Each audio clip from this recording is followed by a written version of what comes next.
Amigos, estamos de vuelta en No Se Diga Más a través de Rumba 98.5. Les recordamos que nuestro número telefónico en cabina es el 809-682-9850. Si quieres llamarnos a través de la línea internacional desde el exterior, puedes hacerlo a través del 1833-380-0062. O si prefieres, hacernos tus comentarios o preguntas a través de nuestras redes sociales. En Instagram, No Se Diga Más Radio, y en Twitter, No Se Diga Más RD.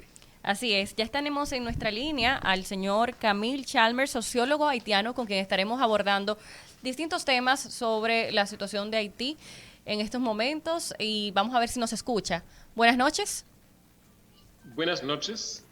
Camille, muy buenas noches. Gracias por atender a nuestra invitación. Bueno, es mucho lo que podemos hablar con usted. Hablábamos en la introducción del programa que hay dos temas fundamentales de los que podemos conversar el día de hoy. Uno, cómo está la situación al día de hoy tras los efectos tanto del terremoto como de la tormenta Grace en el sur de Haití, en el suroeste de Haití, pero también surgió desde ayer la información en torno a los resultados de las investigaciones sobre el magnicidio del presidente hoy fallecido Jovenel Moïse. Entonces, pero vamos a empezar por, si a usted le parece bien, por el tema de las investigaciones en torno al magnicidio. Se dice que se confirma todo lo que ya se había anunciado con respecto a la participación de los mercenarios colombianos, pero lo más importante desde nuestro punto de vista es la autoría intelectual, que habría estado en manos supuestamente de un exfuncionario de la justicia haitiana. ¿Nos puede dar detalles sobre esto y qué impacto ha generado esta información en el país? Bueno, es importante subrayar que hay muchas informaciones contradictorias, hay mucha confusión sobre lo que pasó el 7 de julio y todavía no tenemos elementos suficientes para poder afirmar que se identificó el autor intelectual del asesinato.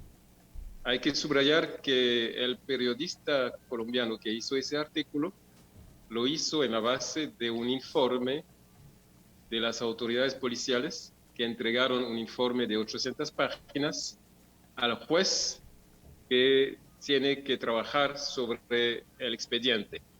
Pero todavía no hay conclusiones definitivas, son elementos de informaciones sueltas que no permiten realmente reconstruir los hechos y entender lo que pasó de manera completa. Así que estamos todavía en una situación de confusión y de muchos interrogantes sobre lo que sucedió realmente esta noche del 6 al 7 de julio y los motivos del asesinato y cuáles son los responsables de la concepción del asesinato y también de la ejecución. No hay todavía ninguna conclusión definitiva. Y usted como conocedor, por supuesto, de la situación social y política del país, esto entonces que viene siendo la más reciente hipótesis, ¿usted la considera que puede ser viable? ¿Podría tener sentido lo que plantea esta investigación, en este caso periodística? No parece realmente creíble. Hay mucha oscuridad todavía porque no se establece realmente de manera clara la relación entre el juez de la Corte Suprema de Justicia que están acusando y los hechos. Hay que subrayar también que este juez fue objeto de persecución política. Es un elemento muy importante para entender los hechos, es que el asesinato surgió en un contexto donde el gobierno de Jovenel Moïse había emprendido una destrucción sistemática de las instituciones estatales del país y gobernaba en una situación de oposición a la legalidad constitucional desde el 7 de febrero del 2021. Y en ese sentido se había atacado a la Cámara de Cuentas, se había atacado también a la Corte Suprema de Justicia y llegó incluso a encarcelar de manera totalmente ilegal un juez de la Corte Suprema, ¿no? Así que esta relación que establecen no está aprobada y no parece totalmente creíble en términos de lo que sabemos sobre este juez que está acusado ahora de haber organizado el asesinato. Camil, el primer ministro haitiano ha anunciado que se realizarán elecciones lo antes posible. Me gustaría saber cómo ha recibido el pueblo haitiano esta noticia y si ya tienen una fecha estimada para estas elecciones. Con mucha preocupación, porque uno de los problemas del contexto actual es el hecho que Jovenel Moïse, expresidente, quería organizar un referéndum constitucional y elecciones generales a finales del año 2021. Pero todo el mundo aquí está convencido que las condiciones técnicas, las condiciones institucionales y las condiciones políticas no están reunidas para poder celebrar elecciones honestas que permiten realmente resolver la crisis y avanzar en un clima de consenso, ¿no? Y en ese sentido, Jovenel Moïse había designado miembros del Consejo Electoral, que son todos miembros del partido en el poder y que no representan a ningún sector de la sociedad, lo que por supuesto se opone al espíritu de la Constitución, que exige que el Consejo Electoral tenga una composición que emerge de la sociedad y una representación de todos los sectores de la sociedad. Así que habría que realmente hacer una reforma muy profunda dentro del Consejo Electoral y dentro del sistema electoral en su conjunto, para poder realizar elecciones que permiten realmente respetar la voluntad colectiva del pueblo haitiano y que permiten salir de la situación actual, de la crisis institucional, y restablecer el orden y el calendario constitucional. Las condiciones no permiten hacer estas elecciones a finales del año y el pueblo haitiano ha luchado para explicar a todo el mundo que el calendario electoral publicado por el expresidente y ese consejo totalmente ilegítimo y ilegal no se podría aplicar, y si se aplica y conduciría a más crisis, más antagonismos, más enfrentamientos y una situación que no permite realmente salir y empezar a construir, salir de la crisis y empezar a construir otra situación. Ahora, pero... Chalmers, sí, Lorena. Dale, Lore, dale, dale. Sí, usted hablaba de, obviamente, la situación constitucional que se vive, pero sabemos también de la situación de estructuras. Tenemos una comunidad internacional que siempre está muy pendiente de Haití. Como hay que hacer algo, porque definitivamente hay que buscar la forma de organizar Haití, ¿qué ha sentido que ha sido como la forma de actuar de esa comunidad internacional? ¿Entiende que va a ser de ayuda? Porque en muchas ocasiones ha sido lo contrario. O sea, ¿cree que de verdad va a ser parte de la solución para Haití en esta ocasión? ¿Qué opinan ellos? Bueno, lo que llamas comunidad internacional, que es una palabra elegante, que en la realidad expresa la voluntad de algunos países que dominan el sistema mundial, y en particular Estados Unidos. Esa comunidad internacional ha jugado de manera decisiva para empeorar la crisis política e institucional de Haití. Y el periodo de ocupación de la MINUSTAH de 2004 a 2017 es un periodo decisivo donde realmente se ha destructurado el Estado haitiano, se ha debilitado el Estado haitiano y las instituciones del país, en particular el sistema electoral. En ese sentido, el imperialismo norteamericano y también los imperialistas europeos tienen una responsabilidad directa en la crisis que estamos viviendo, porque siempre han apoyado a la extrema derecha, han apoyado al gobierno de Jovenel Moïse y han apoyado todo lo que hacía para destruir las instituciones democráticas de manera muy caricaturesca, ¿no? En ese sentido, es importante entender que el empeoramiento de la crisis viene también de este apoyo de la supuesta comunidad internacional, que se ha aliado con los sectores más antidemocráticos, más retrógrados del país, y que tenían un proyecto de destruir las ganancias democráticas que hemos conquistado desde la caída de la dictadura de Duvalier. Y entonces, la verdad es que luce un panorama bastante oscuro al escuchar sus palabras, Camil. Entonces, ¿cuál es el futuro del país? Bueno, el futuro del país radica en las luchas democráticas que estamos desarrollando.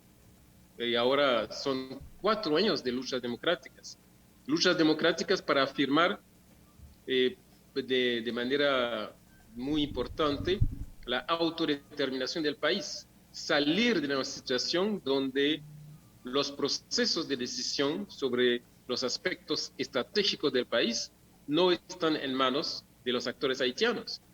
Y eso es uno de los problemas más graves, ¿no? Y esta comunidad internacional se ha aprovechado incluso de los momentos más debilitados, como por ejemplo después del terremoto del 2010, para expropiar los actores haitianos de la posibilidad de definir su futuro, de definir un proyecto nacional.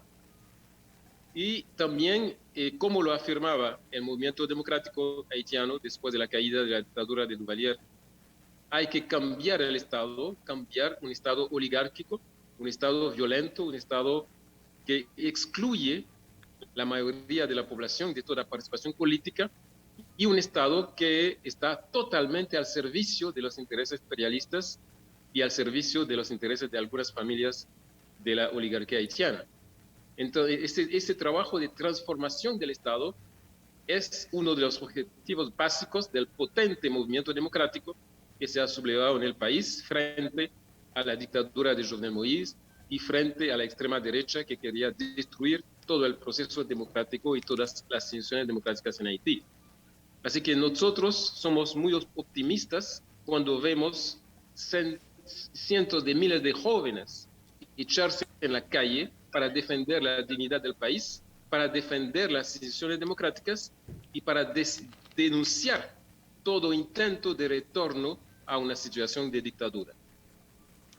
¿Cuál es el interés, yendo a lo profundo, cuál es el interés que hace que estos imperialismos a los que usted menciona mantengan el interés de Haití? O sea, ¿qué es lo que a ellos les está llamando la atención en esta media isla para ellos mantenerse allí o tratando de mantener el control?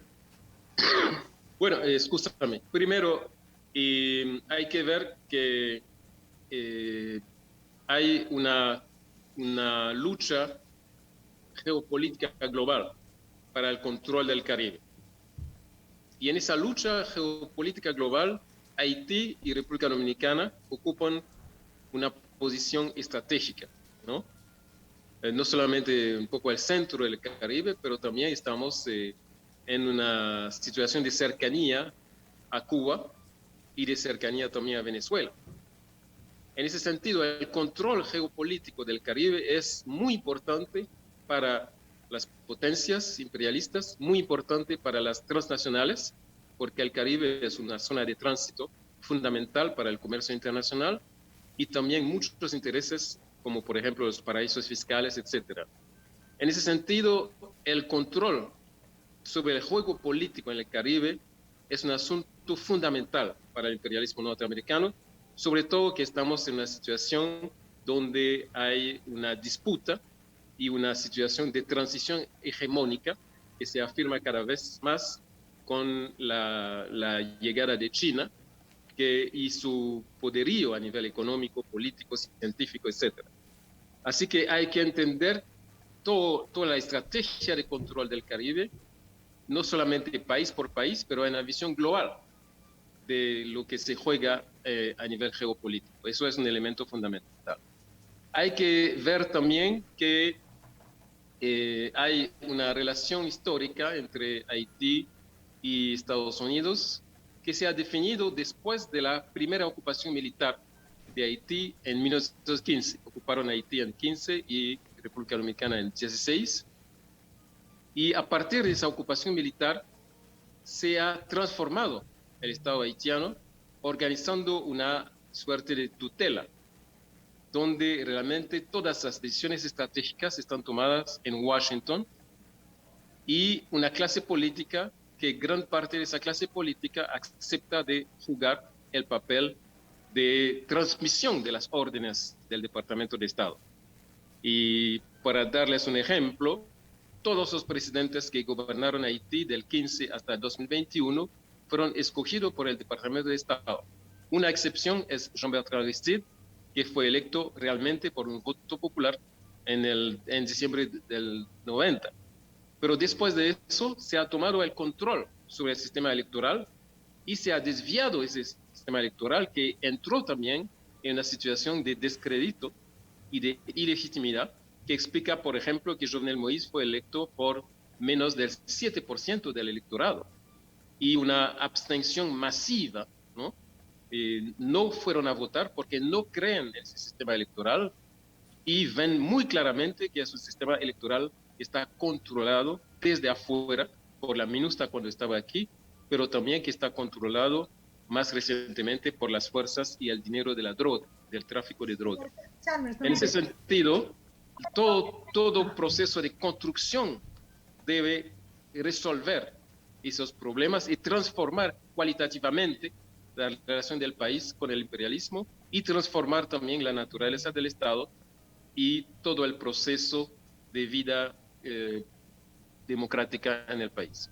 Me gustaría saber entonces, si pudiera decir 3 cosas que deben pasar para que Haití en este momento pueda ir en el rumbo correcto, ¿cuáles serían?